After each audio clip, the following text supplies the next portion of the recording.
เมื่อโลกเกกแตกเรียงเป็นเสียงคินทั่วแผ่นดินถิ่นไทยอะไรเสียนแม่แผ่นดินสิ้นเลวเกเมืองไทยจิตใจหายเมื่อฟังข่าวเศร้าเหลือใจเดือนตุลาเป็นเดือนเศร้าเว้ามาใจลาลอย13 ตุลา2559เฮากะสิ้นมินหมภูใจคนไทยได้อาโอโศกาน้ำตาลังห่มโพกใช้ได้เพพังวิปโยคโศกกันกะสันโออาวขัดนี้ปานจะหยุดอยู่นิ่งนะสิ้นพอแห่งเมืองไทยในหลวงล้อเก่าจากไป13 ตุลายังจำแม่น24 ตุลากาดมาเขียนโมบอกเขียนจอลอพระพันปีหลวงเลยเสด็จไปตามพอได้ยินจังสั่นใจสะบันกันสันสายเดือนตุลาคมกะบ่ดีเอาหายภาคพ่อแม่ของเมืองไทยเอาหัวใจกว้างๆชนภาคนี้ขึ้นถึงฟ้า24 ตุลาประพันปีหลวงมาอายนาพระเมจอมกษัตริย์ตามานีซ้ำไปน้ำพอเสด็จสวรรคาไลเลวละนอสิ้นหมหูเลวกะบ่เลวทางนมซ้ายกะคนลมไปจอยแม่นบ่คือ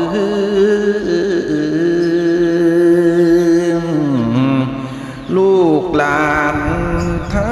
ยให้สะอื้นทั้งเป็นห่วงพระพันปีนี่ละน้องการสูญเสียบ่อยากเจอแกจำพอกันที่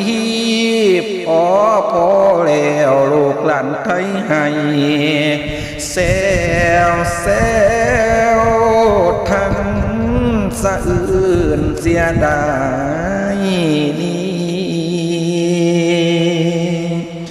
พระพันปีได้ล่วงแล้วปั่นดวงเกี่ยวในล้นหายมาเสียดายเอาหายให้ตายแทนกะยังใครตายแทนใดกะใครเนมดีกว่าเสียผู้เป็นเมสุดร่วมใจของพี่น้องได้มาสิ้นดอกคนพัง24 ตุลาค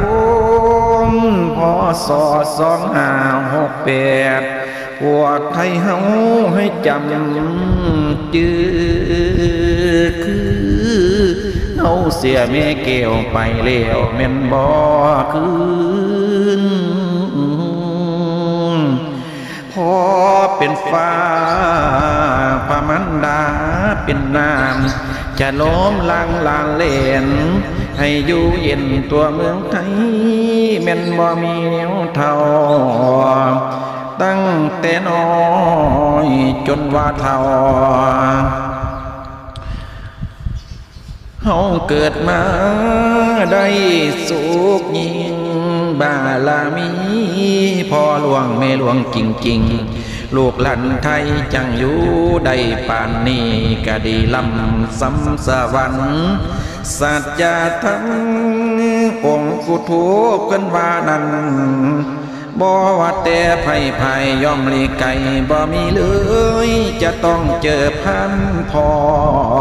รโอ้แต่ถึงวันนี้ก็ทำใจไว้บ่อยู่แสนลันโทษอดสู้บ่อยากเจอก็ได้พอนี่เว้นให้เห็นฟังข่าวสารอยู่บ่เว้นเพิ่นประกาศเป็นทางการปวงชาวไทย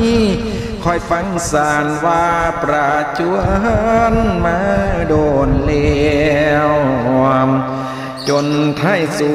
ดได้ฟังแล้วพับพันปีก็เลยดวงปวงชาวไทยขอน้อมทรงพับพันปีหลวงเสด็จสู่สวรรคาลัยสันฟ้าเด้อจ่าเมแผ่นดินขอน้อมทรงเมื่อมีสิ้นเสด็จสู่เมืองสวรรค์ไปวิมานเมืองมินสู่แดนเมืองฟ้าพอกับไม่ได้เจอหน้าถึงสวรรค์มาค้าอยู่ถึงฟ้าสูงดินข้าพระบาททั้งปวงขอน้อมถวายบังคมลาเมแผ่นดินโซสวรรค์สัทธาไลสันฟ้าลาแล้วเมแผ่นดินนันลันนาผู้ฟัง